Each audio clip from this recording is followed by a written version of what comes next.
জন্য তোমরা পড়ছো নিশ্চয়ই, টরটাইন। হ্যাঁ, টরটাইনের দুইটা গুরুত্বপূর্ণ ম্যাগাজিন ছিল।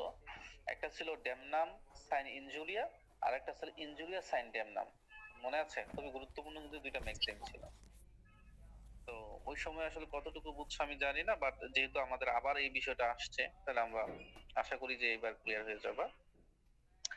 ড্যামনাম সাইন ইনজুরিয়া যে বিষয়টা, ড্যামনাম সাইন ইনজুরিয়া হচ্ছে যে ক্ষতিকর কর্মের আইনি কোনো প্রতিকার নেই। কাজটা যেটা হয়েছে এটা ক্ষতিকর। সহজ কথায় যদি বলি, বইয়ের মধ্যে তো ডিটেলস ব্যাখ্যা আছে, বাট বেসিকটা আমি বলার চেষ্টা করি। যে ড্যামনাম সাইন ইনজুরিয়া হয়েছে যে, যে কাজটা হয়েছে এটা ক্ষতিকর কিন্তু আইনগত কোনো প্রতিকার নেই। এটা যদি তোমাদের কাছে যদি নোট খাতা থাকে এটা লিখো, কারণ হচ্ছে কি বইয়ের মধ্যে অনেক বড় করে লেখা, মানে সংক্ষিপ্ত ভাবে মনে রাখতে পারবা না। তো প্রথমেই ড্যামনাম সাইন ইনজুরিয়া লিখে লিখবা যে কাজটি ক্ষতিকর কিন্তু আইনি প্রতিকার নেই। কাজটি ক্ষতিকর কিন্তু আইনি প্রতিকার নেই।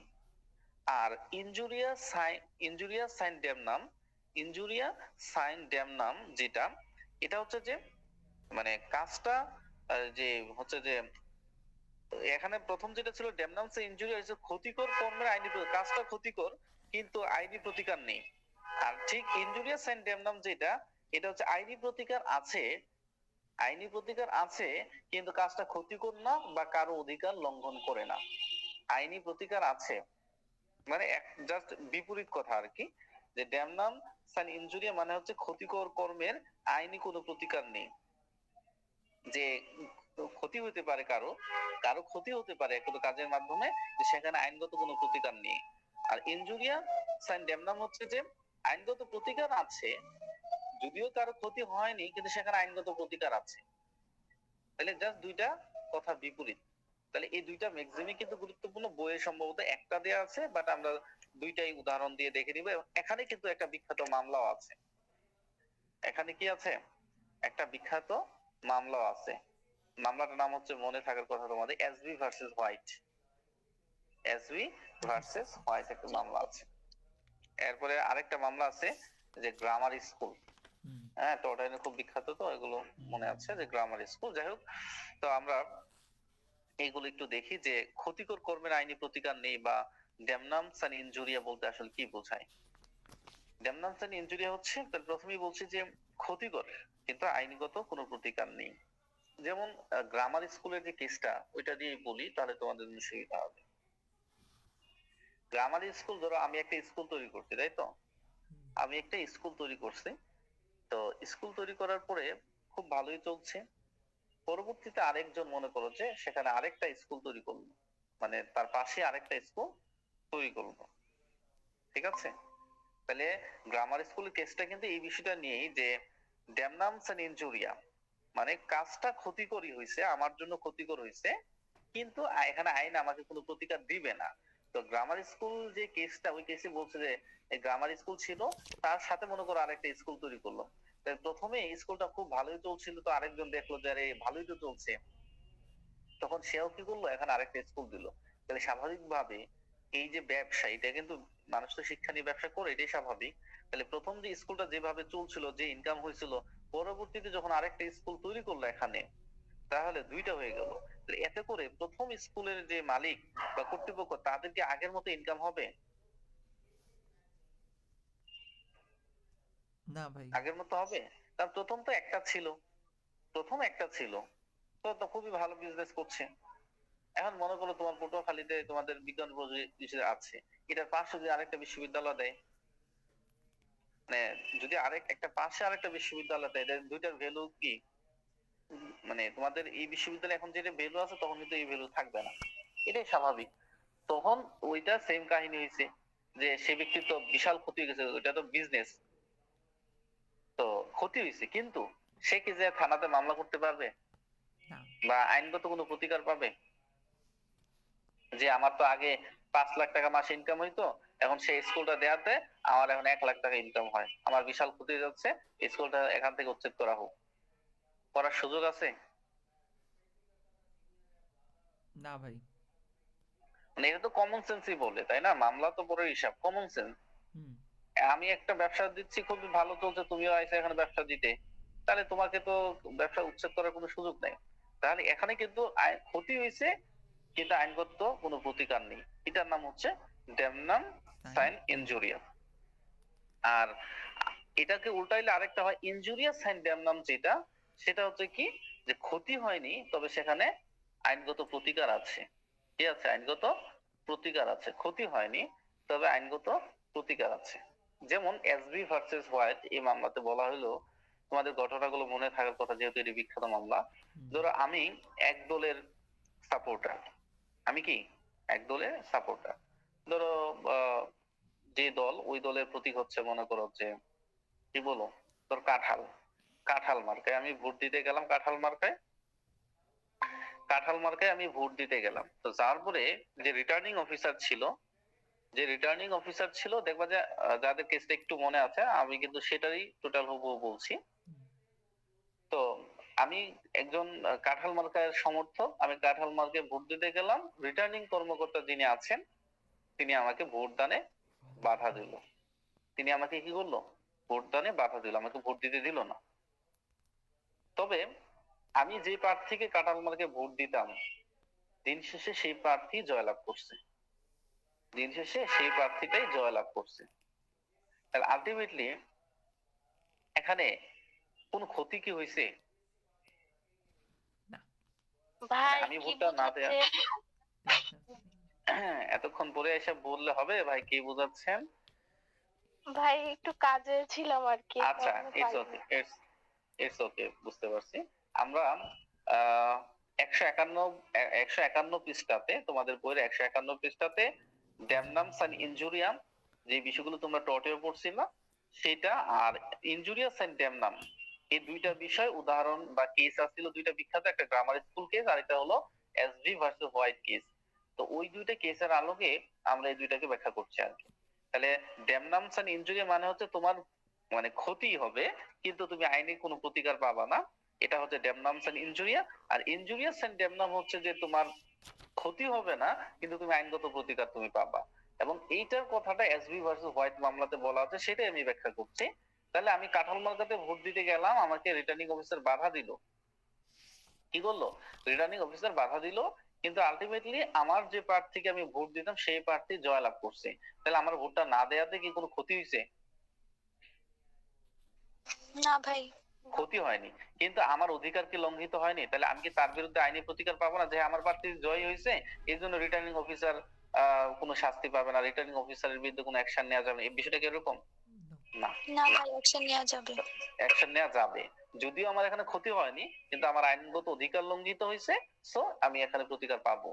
আর ড্যামনামস এন্ড ইনজুরি হচ্ছে কি, আমার স্কুলের পাশে আরেকটা স্কুল, তুমি একটা দোকান দিছো, তোমার দোকানের পাশে আরেকটা দোকান, ঠিক আছে? তাহলে সে এটা দিতেই পারে। তোমার একটা দোকানের পাশে আরেকটা দোকান দিলে কি তার আইনগত অধিকার লঙ্ঘন হয়? বলো হয়? আমি দোকান দিচ্ছে, খুব ভালো চলছে, তখন স্বাভাবিক অন্য একজন বললো যে আরে সে তো ভালো ব্যবসা করছে, তাহলে আমি যদি একটা দোকান দিই তাহলে আমার তো ভালো চলবে। তাহলে আরেকজন ব্যক্তি একটা দোকান দিল, তুমি তাকে বাধা দিতে পারবা? বা সে কি তোমার কোনো আইনগত অধিকার লঙ্ঘন করছে? করেনি। কিন্তু সে দোকানটা দেয়াতে তোমার ক্ষতি হয়েছে, এটা ঠিক, কিন্তু ক্ষতি হইলে এখানে কি তুমি কোনো আইনগত প্রতিকার পাবা? পাবা না। তাহলে এই দুইটা বিষয় মাথায় রাখবা। তাহলে আশা করি যে এগুলো খুবই গুরুত্বপূর্ণ, দুইটা খুবই গুরুত্বপূর্ণ, ডেমনাম সাইন ইনজুরিয়া বা ইনজুরিয়া সাইন ডেমনাম। কার কোনো কথা থাকলে বলতে পারো।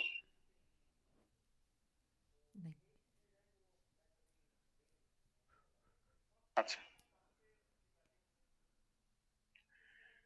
ওকে। ভাই, ভাই, হুম, হ্যাঁ বলো। হ্যালো। হ্যাঁ হ্যাঁ, শুনছি। ভাই বলছি, এখান থেকে কি শুরু করছেন? হ্যাঁ, এখান থেকে শুরু করছে। তোমরা তো জয়েন করছিলা না, তোমাদের জন্য আচ্ছা ভাই। একটু দেখছিলাম যে কি অবস্থা তোমাদের। আচ্ছা, ভাই, এবার আমরা যে বিষয়টা দেখবো যে সেটা হচ্ছে, আমরা চলে যাবো একদম একদম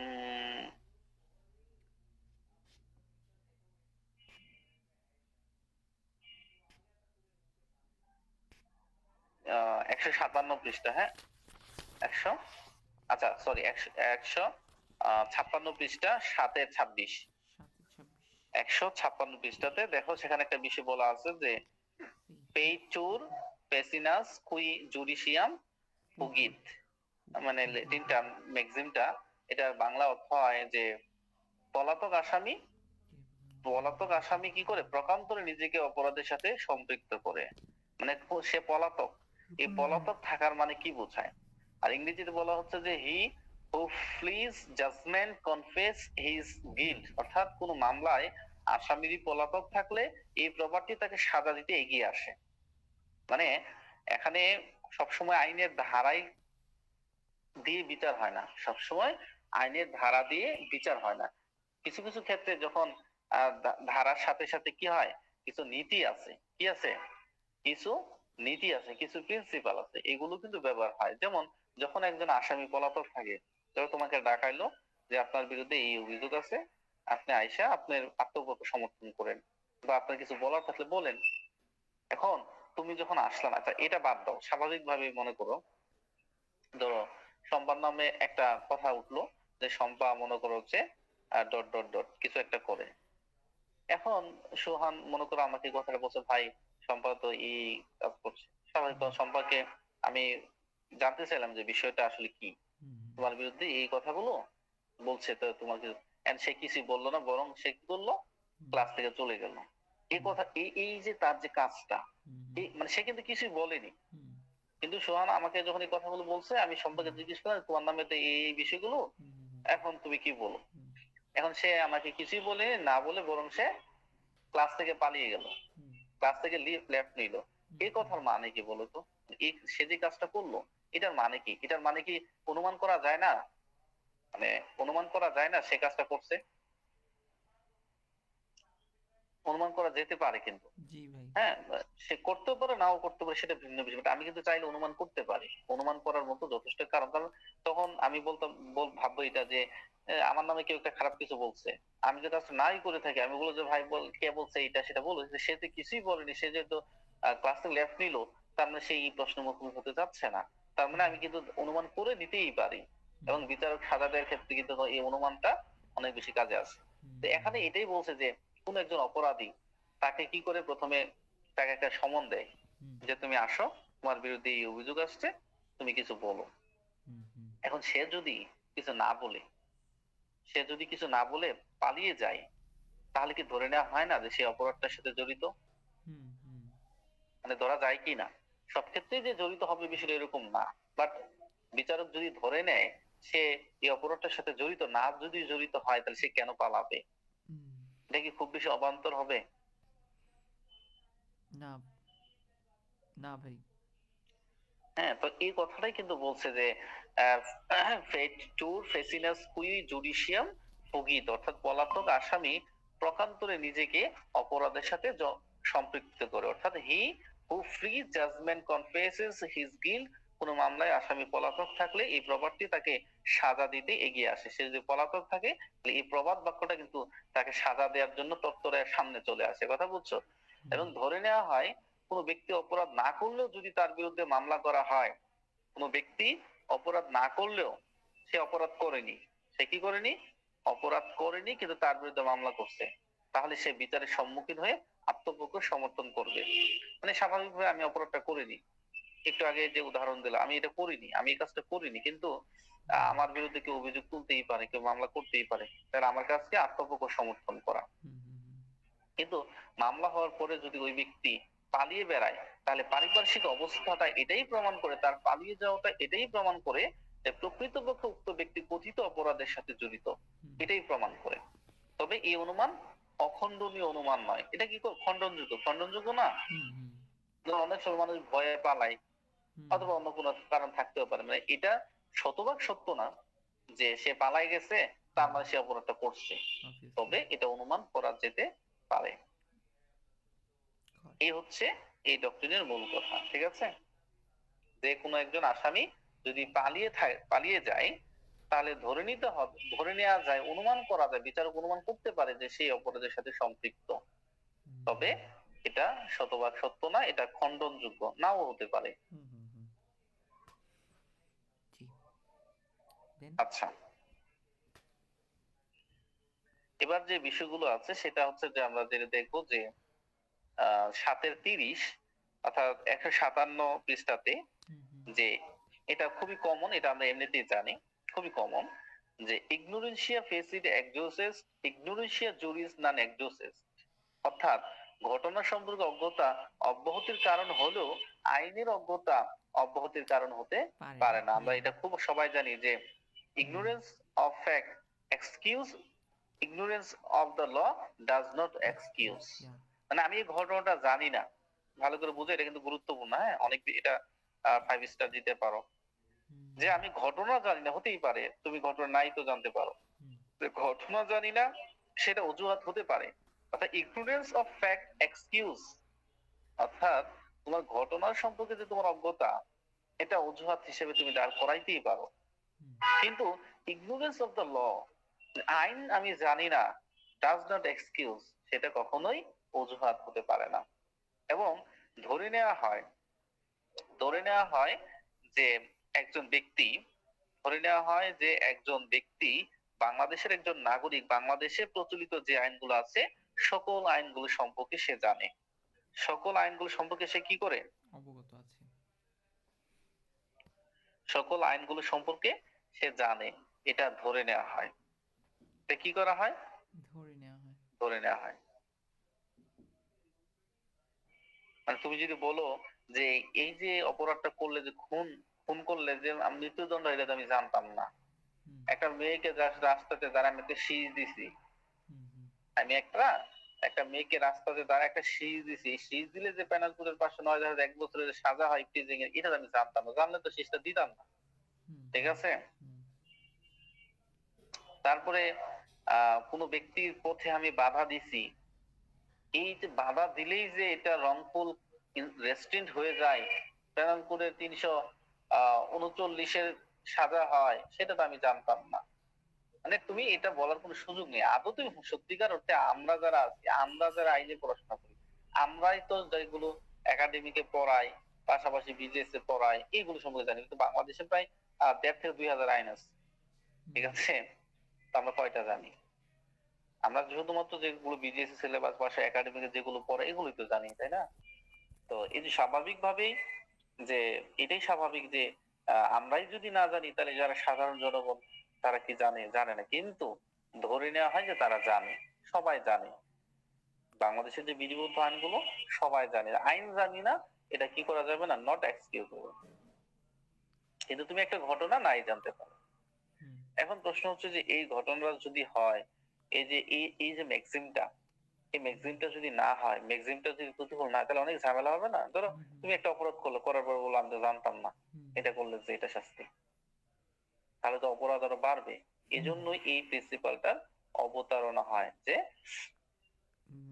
ignorance of fact excuse, ignorance of law does not excuse। যে ঘটনার যে অজুহাত, মানে ঘটনার সম্পর্কে যে অজ্ঞতা মানে ইগনোরেন্স, এটা অজুহাত হিসেবে নেওয়া যায়, কিন্তু আইন সম্পর্কে আমি জানি না, এটা অজুহাত হিসেবে নেওয়া যাবে না। ঠিক আছে। Got it.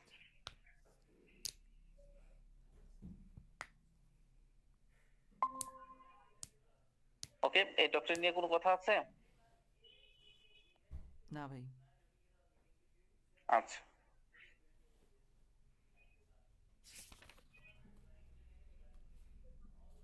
দেন তারপরে যে বিষয়টা সেটা হচ্ছে যে এটা ওই এর আগে আমরা দেখছিলাম যে প্রিন্সিপাল অফ ন্যাচারাল জাস্টিসের যে ইন প্রোপ্রিয়া কজা নেমো জুডেক্স ইন রে সান, অর্থাৎ নিজের মামলায় নিজেই বিচার পাওয়া যায় না। এটা এর আগে আমরা দেখে আসছি যে নো ওয়ান শ্যাল বি জাজ অফ হিজ ওন কজ। আচ্ছা,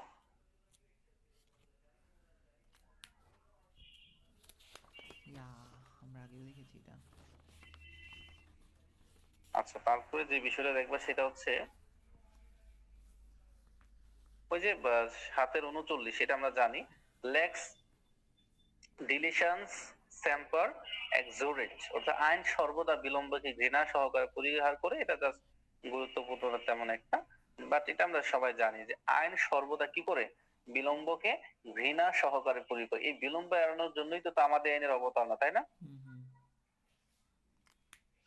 জি ভাই। এই বিলম্ব, হ্যাঁ, কারণ ভাই জি ভাই বিলম্বকে দূর করার ওই যে জন্যই মূলত, কন্ডোনেশন অফ হয়েছে দিলে হ্যাঁ হ্যাঁ, এই বিলম্বটাকে দূর করার জন্য, ঠিক আছে, তামাদি আইন। যে কারণ না হলে তো মামলা বছর এমনিতেই তো শেষ হয় না। আর যদি তামাদি না থাকতো তাহলে কি হইতো, তুমি চিন্তা করতে পারছো?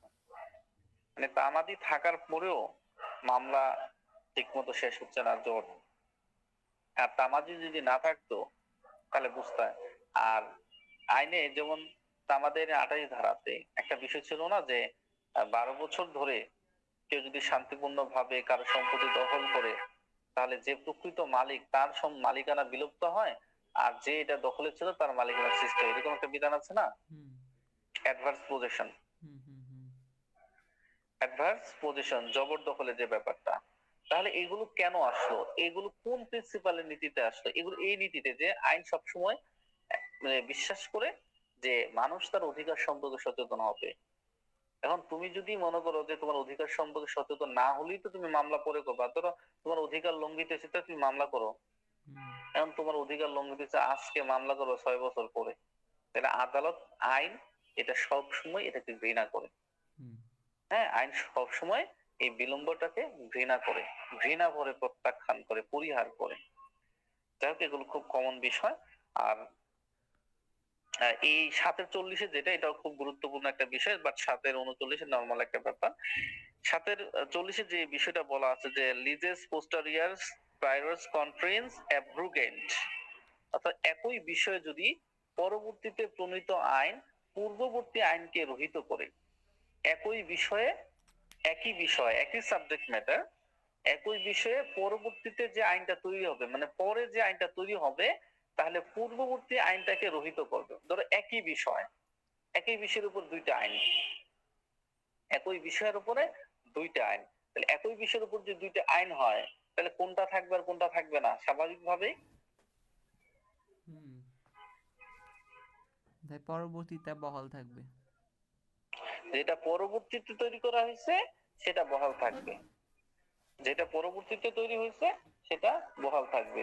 আর সে কি করবে, পূর্ববর্তী যে আইনটা ছিল সেটাকে রহিত বা বাতিল করবে। যেমন আমরা যদি বলি ডিজিটাল সিকিউরিটি অ্যাক্ট, কত সালে ছিল আইনটা?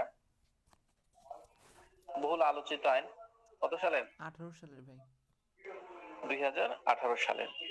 আচ্ছা, এই আইনটাকে বাতিল করে পরবর্তীতে এখন যে আইনটা আছে, আইনটার নাম কি? ওটা সাইবার সিকিউরিটি অ্যাক্ট 2023। 2023। হ্যাঁ। আচ্ছা, তাহলে এখন কি সাইবার সিকিউরিটি অ্যাক্ট 2023 যখন হলো, তাহলে এই যে দুইটা আইনের বিষয়বস্তু এক না?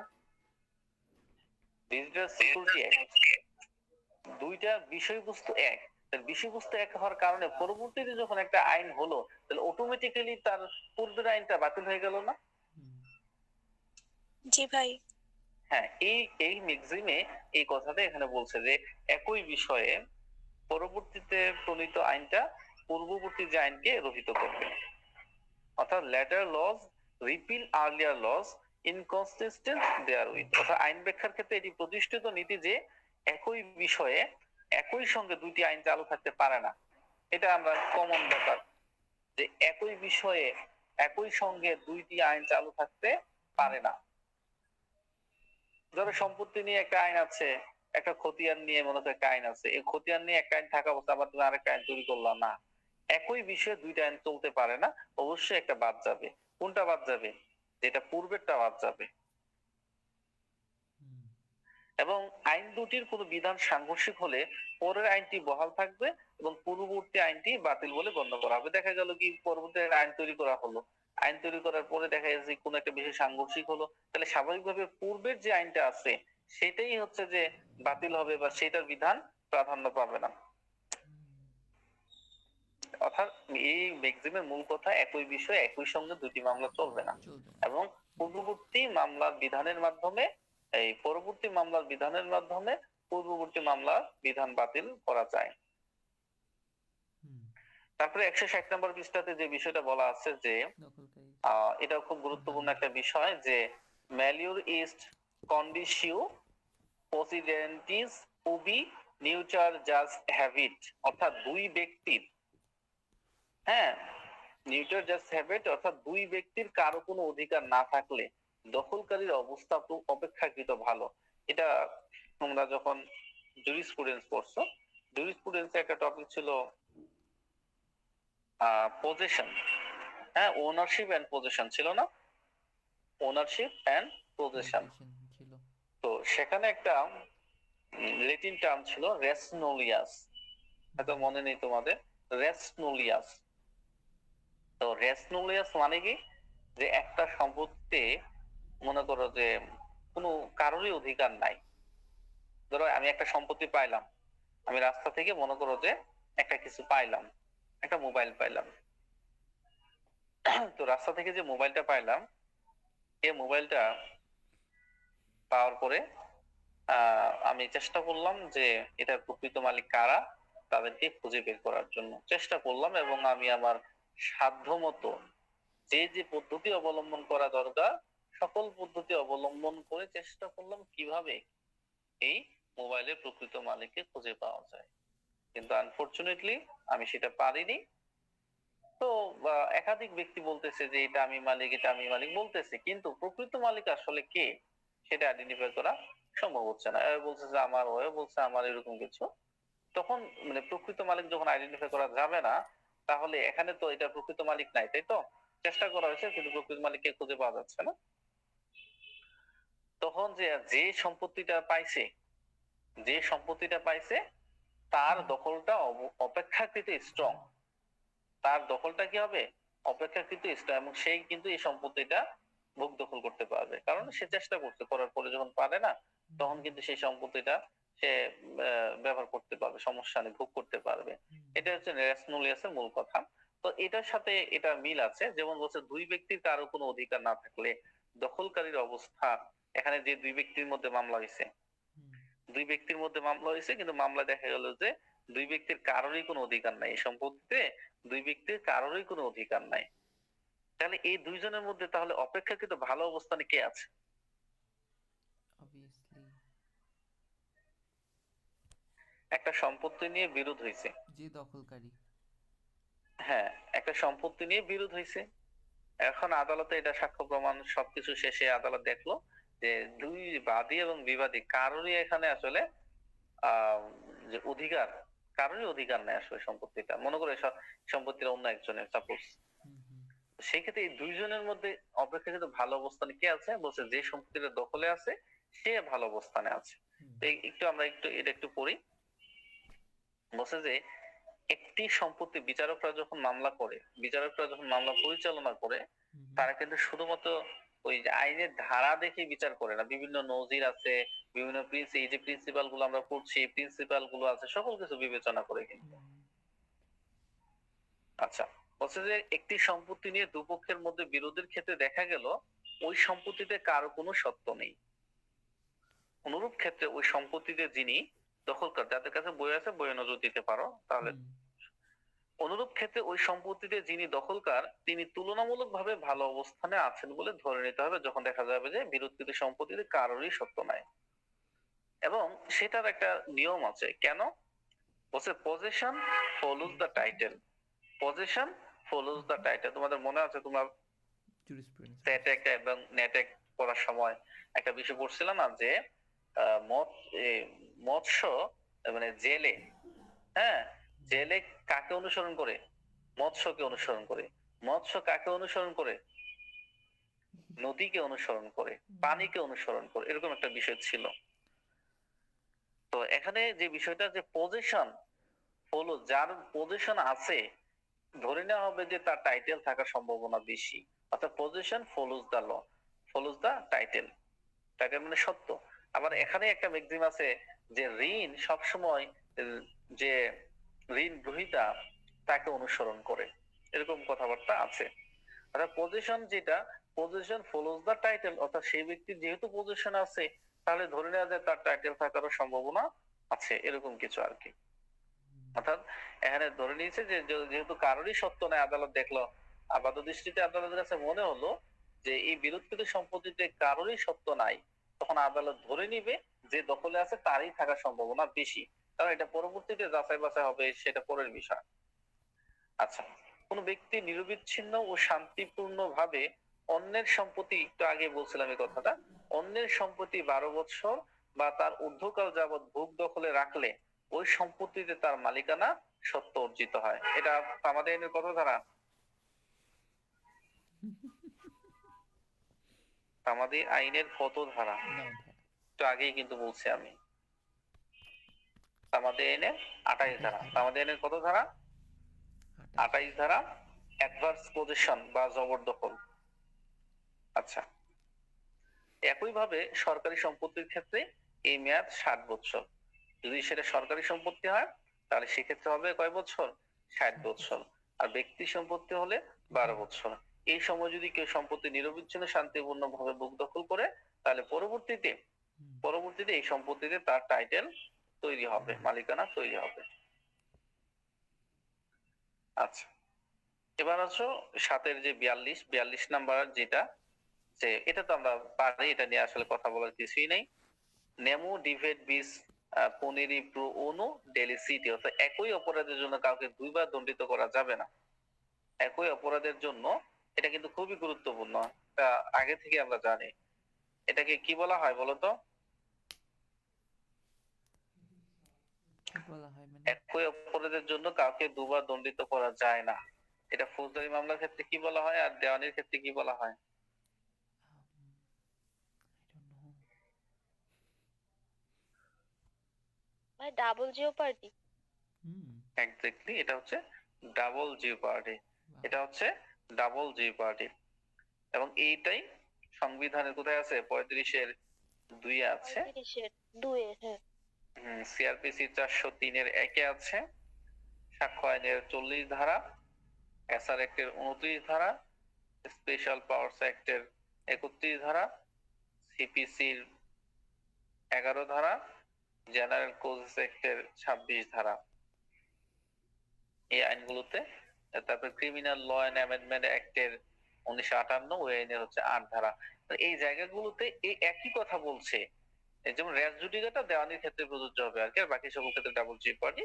যে একই অপরাধের জন্য কাউকে দুবার, মানে সে একটা অপরাধ করছে, অপরাধ করার পরে মনে করো যে তার সাজা হয়েছে, কি হয়েছে? তার সাজা হয়েছে অথবা তাকে খালাস দেওয়া হয়েছে, দুইটার একটাই তো হবে, তাই না? হওয়ার পরে ওই অপরাধের জন্য মনে করো তার সাজা হয়েছে অথবা মনে করো খালাস হয়েছে, খালাস হওয়ার পরে তুমি আবার মনে করো যে ওই অপরাধের জন্য আবার তার বিরুদ্ধে মামলা করলা না, তার খালাস আদেশে যদি তুমি সংক্ষুব্ধ হও তাহলে তুমি কি করতে পারো? আপিল করতে পারো না? জি ভাই। তুমি আপিল করবে, কিন্তু নতুন করে আর মামলা করতে পারো না। আর যদি করো কি হবে? পরীক্ষাতে এই ধরনের প্রশ্ন আসে যে যদি একই অপরাধের ক্ষেত্রে দুইবার মামলা করে তাহলে মামলার ফলাফল কি হয়? মামলা কি খারিজ হয় নাকি মামলা স্থগিত হয়? মামলা কি খারিজ হয় নাকি মামলা স্থগিত হয়? মনে রাখবা, স্টে অফ সুট যে ব্যাপারটা, এটা সিপিসি 10 ধারাতে বলা আছে মামলা স্থগিত হবে, আর বাকি সকল ক্ষেত্রে মামলা খারিজ হবে। ডাবল জিওপার্ডি মানে মামলা খারিজ হবে, কারণ মামলা নিষ্পত্তি হয়ে গেছে, যখন তুমি মামলা দিবে তাহলে তোমার মামলা ডিসমিস, এটা সামনে যাবে না। আচ্ছা, এই হচ্ছে বিষয়। আরেকটা বিষয় হচ্ছে যে এইটা একটু দেখে নিও যে নেমো ইস্ট হেয়ারার্স ভিভেন্টিস। ভিভেন্টিস মানে কেহ কোন জীবিত ব্যক্তির ওয়ারিশ, মানে অনেকগুলো ব্যাপার আছে কি জানো, আমরা এমনিতেই জানি কিন্তু এই ম্যাক্সিম আকারে হয়তো আমরা জানি না।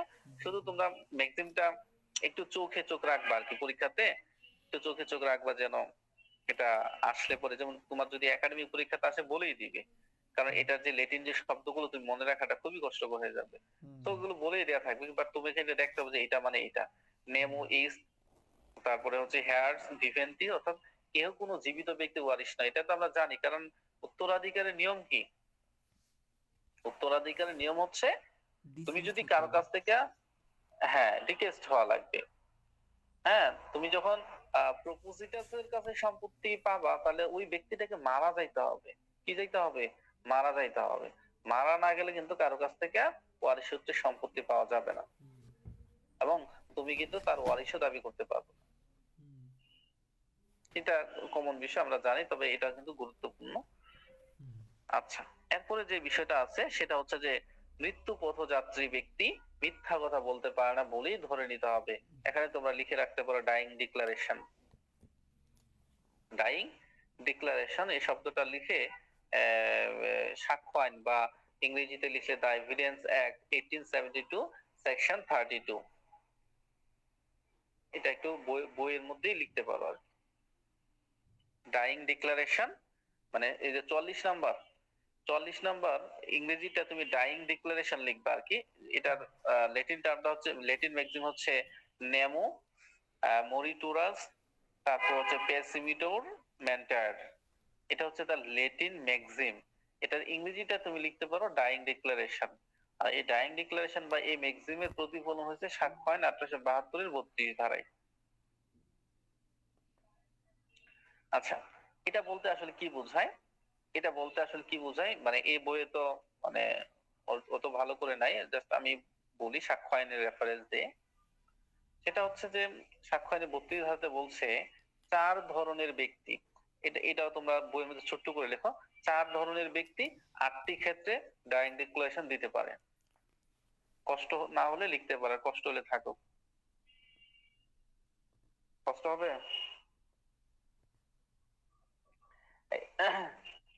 এই সোহান, তোমাকে কনগ্রাচুলেশন, অনেক বড় একটা দায়িত্ব পাইছো। তরুণ কলাম লেখকের সভাপতি না সাধারণ সম্পাদক? সোহান, সভাপতি কই? সভাপতি ভাই।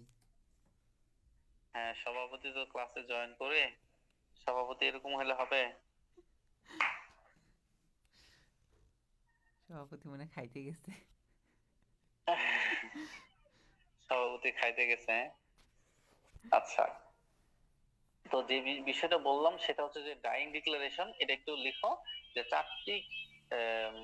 4 ধরনের ব্যক্তি 8টি ক্ষেত্রে ডাইং ডিক্লারেশন দিতে পারে।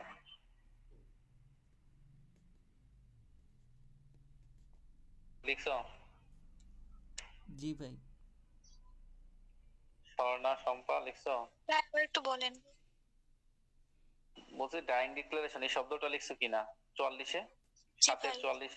আচ্ছা, লিখো তাহলে ছোট্ট করে বইয়ের কোনার কাঞ্চি যাই আছে যেখানে একটু লিখে রাখ যে এই যে ডাইং ডিক্লারেশন দিতে পারে 4 ধরনের ব্যক্তি 8টি ক্ষেত্রে, অর্থাৎ 4 ধরনের ব্যক্তি 8টি ক্ষেত্রে ডাইং ডিক্লারেশন দিতে পারে।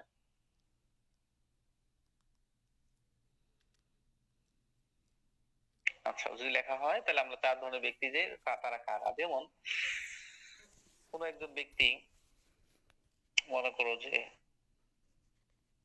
তার মৃত্যুর কারণ সম্পর্কে, সে মারা যাচ্ছে ওই অবস্থাতে কিছু একটা বললো, একটা ডাইং ডিক্লারেশন হবে। তার মৃত্যুর কারণ সম্পর্কে যদি মারা যাওয়ার সময় কিছু বলে, যেমন বাংলা ছবি দেখতো না?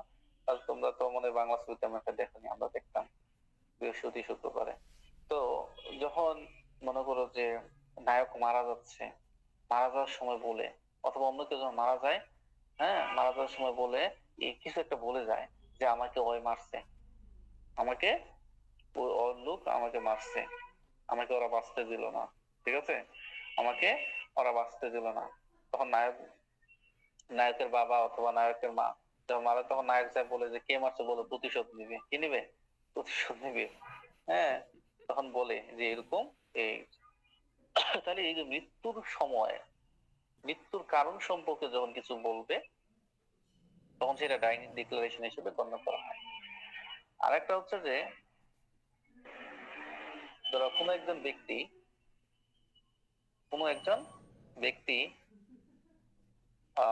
এই যে ডাইরেক্ট ডিক্লারেশনটা কয়টি ক্ষেত্রে দেওয়া যায়? তাহলে আমরা তো বললাম যে মৃত্যুর সময় মৃত্যুর কারণ সম্পর্কে যখন কোন একজন ব্যক্তি কিছু বলে সেটা ডাইরেক্ট ডিক্লারেশন। তাহলে কখন হয়? যেমন মনে করো যে আহ সে মারা গেছে, তাহলে তাকে তো আর নিয়ে আসা যাবে না।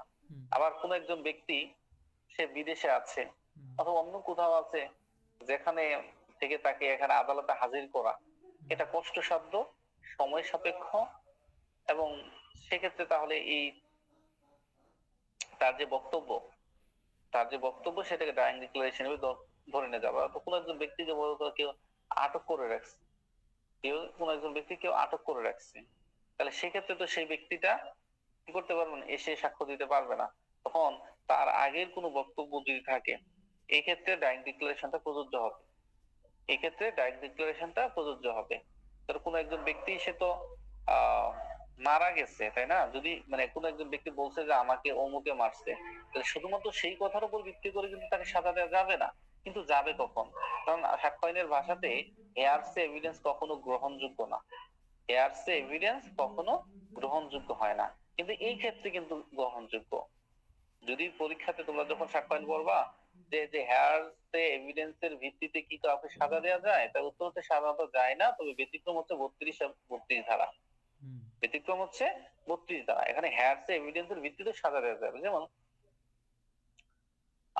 যে মারা গেল সে যখন বললো যে আমাকে ওরকম মারছে, তাহলে ওই কথাটা আদালতের কানে যখন শুনবে, আদালত যখন শুনবে, শোনার পরে কিন্তু আদালত ওই কথার উপর ভিত্তি করে সাজা দিতে পারে। কারণ যে মারা গেছে তাকে তো আর কবর থেকে তুলে এনে জিজ্ঞাসাবাদ করার কোনো সুযোগ নেই।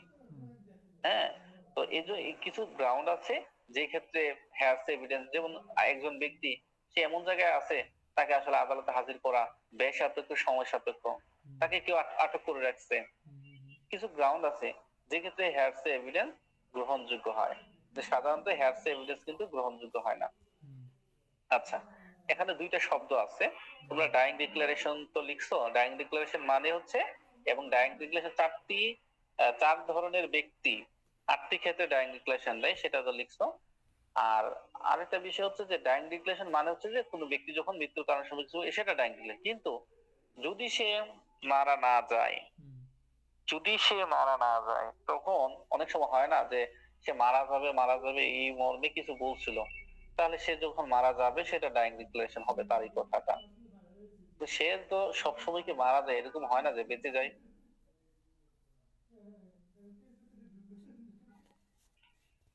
মানে সবসময় কি এরকম হয় যে মারা যায়? বেঁচেও তো যাইতে পারে, মাঝে মধ্যে বেঁচে যায় না, যে হাসপাতালে নিয়েছে বেঁচে গেছে।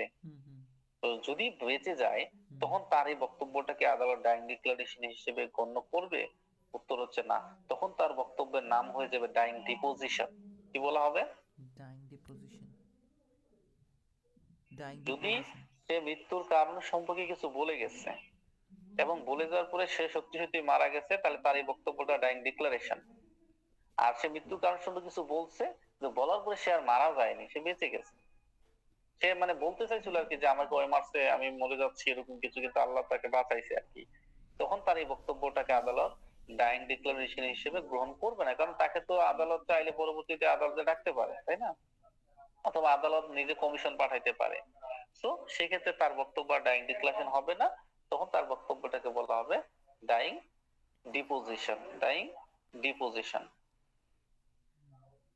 আচ্ছা, তো মূলত এই এই যে 7-44 যে বিষয়গুলো, এখানে কিন্তু এই ডক্টরিটায় বলা আছে যে একজন মৃত্যু পথযাত্রী, কারণ ধরা হয় একজন মৃত পথযাত্রী ব্যক্তি মৃত্যুর পূর্বে মিথ্যা কথা বলতে পারেন না বলেই সকলে অনুমান করে। দেখবা যে মানুষ যত কিছুই করুক, মারা যাওয়ার সময় কিন্তু সত্য কথা বলে যায়, বলে না?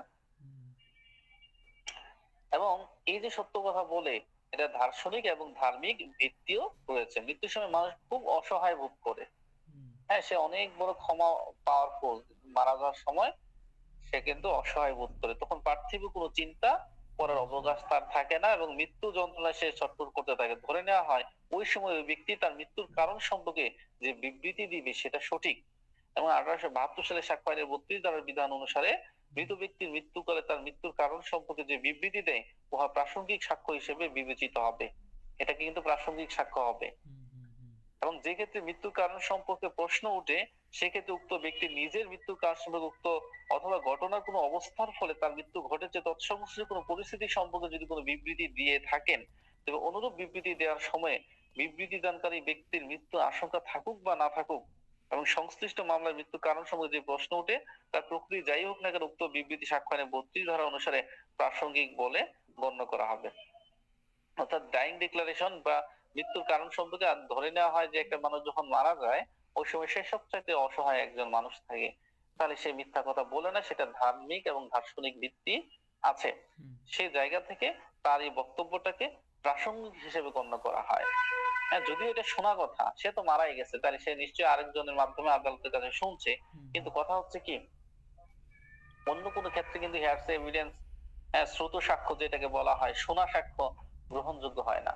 অমুকে বলছে তমুকে এটা করছে, আদালত বলবে না। হ্যাঁ, আদালত চাই ডিরেক্ট সাক্ষ্য। আচ্ছা, এই হচ্ছে তোমার ডাইং ডিক্লারেশন বিষয়। আর ডাইং ডিক্লারেশনের যে ব্যাপারটা, এটা যে কারো কাছেই ডাইং ডিক্লারেশন দেয়া যায়।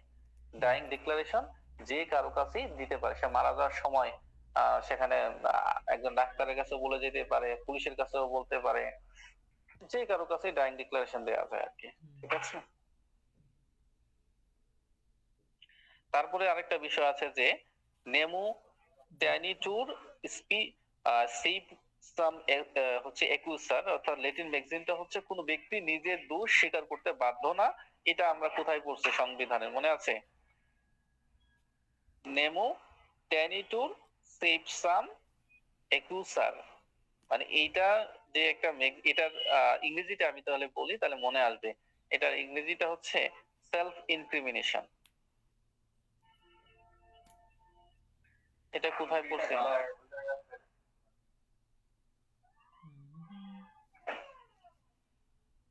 এটা কোথায় পড়ছি? আরে ভাই 35-এ সামথিং মনে হয়। 35-4 পড়ছি। 35-4 পড়ছি সেলফ ইনক্রিমিনেশন। যে কোন ব্যক্তিকে সে খুন করছে মনে করো, সবাই দেখছে কিন্তু সে বলে আমি খুন করছিনি, সে বলতেই পারে। তুমি অন্য যে ব্যক্তি প্রমাণ করবে যে হ্যাঁ এরা সাক্ষী ছিল, কিন্তু সে যদি অস্বীকার করে তাকে তুমি বাধ্য করতে পারবে না যে তুমি স্বীকার করো তুমি খুন করছো, এটা বলা যাবে না। সে যদি নিজ থেকে স্বীকার করে 164 দ্বারা জবানবন্দি দেয় ভালো কথা, আর তাকে বাধ্য করা যাবে না। হ্যাঁ, তো এই বিষয়টাই কিন্তু বলা আছে যে নেমো টেনিটুর সেপসাম একুসার, অর্থাৎ কোনো ব্যক্তি নিজের দোষ স্বীকার করতে বাধ্য নয়। জোর করে কারো কাছ থেকে স্বীকার করতে নেওয়া যাবে না। কারণ আমাদের সংবিধানের 32-এ বলছে যে একজন নাগরিকের জীবন ও ব্যক্তি স্বাধীনতার অধিকার নিশ্চিত করা আছে। আইনের বিধান ব্যতি রেখে কাউকে ওই অধিকার থেকে কখনোই বঞ্চিত করা যাবে না। বঞ্চিত করা যাবে কারণ ফাঁসি দেওয়া যায়, তাই না? সেটা ভিন্ন বিষয়, বাট বেআইনি ভাবে কারো এই অধিকার থেকে বঞ্চিত, তার যে একজন নাগরিকের জীবন ও যে ব্যক্তির স্বাধীনতা, এটা থেকে বঞ্চিত করা যাবে না। অর্থাৎ আমার এটা মন চাচ্ছে না আমি বলবো না। অর্থাৎ সে যতই অপরাধী করুক, দুনিয়ার সবাই জানে, তারপরেও তুমি তাকে বাধ্য করতে পারবা না, কারণ আইনের বিধান যে নিজের বিরুদ্ধে নিজেকে সাক্ষ্য দিতে বাধ্য করা যায় না। এই হচ্ছে বিষয়। তো আজকে তাহলে আমাদের এতটুকু পর্যন্তই থাকুক, ঠিক আছে? আমাদের ম্যাক্সিম গুলো আমরা চেষ্টা করব আগামী ক্লাসে শেষ করার জন্য। হ্যাঁ, ম্যাক্সিম গুলো শেষ করার জন্য, তারপরে আমরা লিগ্যাল যে ওয়ার্ড গুলো আছে সেগুলো দেখবো। আগামী ক্লাসে আশা করি শেষ হবে। হ্যাঁ, সবাই ভালো থাকো, আল্লাহ হাফেজ।